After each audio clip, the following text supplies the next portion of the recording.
ఒకరోజు దేవుడికి మనుషులతో ఆడుకోవాలనే కోరిక కలిగింది. దాగుడు మూతలాట. మొదట మనిషి దాక్కోవాలి. మనిషి తన ఇంట్లో దాక్కున్నాడు, వ్యాపారం చేసే దుకాణంలో దాక్కున్నాడు, సొమ్ములు దాచే గదిలో దాక్కున్నాడు. అయినా అన్ని చోట్ల నుంచి దేవుడు మనిషిని వెతికి పట్టేశాడు. ఇప్పుడు దేవుడు దాక్కోవాలి. దేవుడు అనుకుంటాడు, మనిషి చాలా తెలివైనోడు, ఎక్కడ దాక్కున్నా సులభంగా కనుక్కుంటాడు.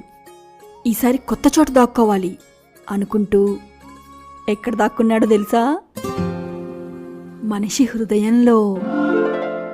ఇంకప్పటినుంచి మనిషి దేవుణ్ణి వెతకని చోటంటూ లేదు. రాత్రింబవళ్ళు వెతుకుతూనే ఉన్నాడు. దేవుడేమో మనిషి మనసులో కూర్చొని నవ్వుతూ, ఒకసారి కళ్ళు మూసుకొని మనసారా నన్ను స్మరించు నాన్నా, నేనెక్కడో కాదు, నీ హృదయంలోనే ఉన్నా.